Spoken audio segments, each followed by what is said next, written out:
بسم اللہ الرحمن الرحیم۔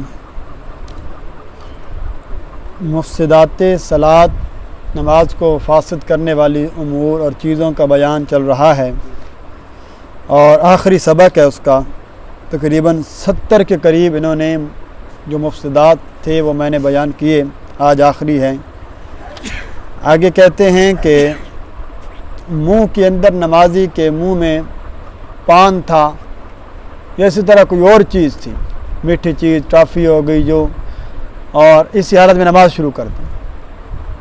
تو اب اس کا پیک تھوک کی وجہ سے اندر چلا گیا، مٹھاس اندر چلی گئی تو نماز ٹوٹ جائے گی، کیونکہ اس کی وجہ سے میں نے پیچھے بھی یہ مسئلہ ذکر کر دیا کہ اگر منہ کے اندر کوئی چیز ہے اور اس کا ذائقہ اندر اتر گیا تو نماز ٹوٹ جاتی ہے۔ کھانے کی چیز ہے، کھانے کے اندر چلی گئی، چنے کے دانے کے برابر تھی، نماز ٹوٹ جائے گی۔ اس لیے نماز کو نماز ہی سمجھنا چاہیے۔ ایسی کسی بھی چیز کو منہ اچھی طرح صاف کر کے، کلی کر کے، اگر وضو ہو بھی صحیح، کوئی چیز کھا پی لی ہے تو کوئی حرج نہیں، وضو ٹوٹتا نہیں ہے، لیکن منہ صاف ضرور کرے۔ اسی طرح کسی کو ٹھوکر لگی اور نمازی کے منہ سے نکل گیا بسم اللہ، یا عموماً ہمارے ہاں ہوتا ہے حسبی اللہ، تو اس کی وجہ سے بھی نماز ٹوٹ جائے گی، کیونکہ اس کے جواب کے اندر ایک ایسا کلمہ زبان سے نکلا ہے تو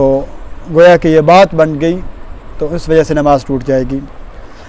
اس طرح ایک بندہ صحیح الفاظ ادا کر سکتا ہے، الحمدللہ رب العالمین پڑھ سکتا ہے،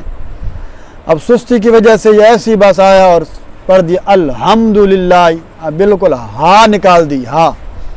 تو اس لیے کہ ہا کا وجہ سے اب اور معنی تھا تعریف کے معنی میں الحمد، ہا کی وجہ سے اب گناہ گار بھی ہوگا، کا معنی بدل گیا اور اس کی وجہ سے نماز بھی ٹوٹ جائے گی۔ لیکن وہ بندہ جو قادر تھا اور آمدن یا بے توجہ اور سستی کو جیسا سا کلمہ، تو نماز میں بڑی توجہ کے ساتھ، میں پہلے بھی یہ بات ذکر کر چکا ہوں، نماز میں سورۃ فاتحہ پڑھیں، کوئی بھی سورت پڑھیں تو بڑی توجہ کے ساتھ پڑھیں کہ میں کیا لفظ نکال رہا ہوں، کہاں سے نکال رہا ہوں، تو جتنا انسان اپنی طور سے ادا کر وہ تو کم از کم ادا کرنا چاہیے۔ اسی طرح بغیر عذر کے سجدہ میں صرف ناک رکھا، پیشانی نہیں رکھی، عذر نہیں ہے، عذر کی الگ بات ہے۔ عذر سے مراد کہ ماتھے پر زخم ہے، ماتھے پر کوئی وجہ ہے جس کی وجہ سے نہیں ٹکا، صرف ناک، پھر اس کا سجدہ تو ہو جائے گا۔ ایک بندے کو عذر ہی نہیں ہے، بس گیا اور ناک ہی پر سجدہ کر کے واپس آ گیا، سجدہ ادا نہیں ہوا۔ جب سجدہ ادا نہیں ہوا یا سجدے کا اعادہ نہیں کیا گیا نماز میں، نماز مکمل کر لی تو فرض رہ گیا، فرض رہ گیا تو چاہے سجدہ صاحب بھی کر لے تو نماز ادا نہیں ہوگی، لہذا نماز ختم ہو جائے گی۔ اسی طرح آخری چیز بیان کی اور مفسدات کا بیان مکمل کیا کہ ایسی جگہ پر، ایسی چیز پر سجدہ کرنا جہاں پر ماتھا ٹکتا نہ ہو، جمتا نہ ہو، گھستا ہی چلا جائے، اتنا موٹا ریشم، اتنا موٹا گدا ہو یا اتنی موٹی صف ہو، قالین ہو، جس میں ماتھا ایک جگہ پر ٹھہرتا نہ ہو، جس میں یہ سختی محسوس نہ ہوتی ہو زمین کی، اس کے پر سجدہ نہیں ہوتا، یوں کہ سر ہلتے رہے اور اس میں دھنستا ہی چلا جائے، دھنستا ہی چلا جائے۔ عموماً گدوں کے اندر جو اچھے نرم قالین ہے، کافی نرم قالین، ان کے اندر جس میں سختی محسوس نہ ہو وہاں سجدہ نہیں ہوتا، کم از کم اس میں سختی محسوس ہونی چاہیے، جیسے یوں محسوس ہو جاتی ہے، کسی بھی لکڑ پہ ہو سکتا ہے، کسی بھی جگہ پہ ہو سکتا ہے، پاک جگہ ہے،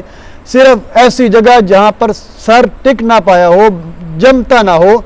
برابر دھستا جاتا رہے اس میں، تو اس جگہ پر بھی سجدہ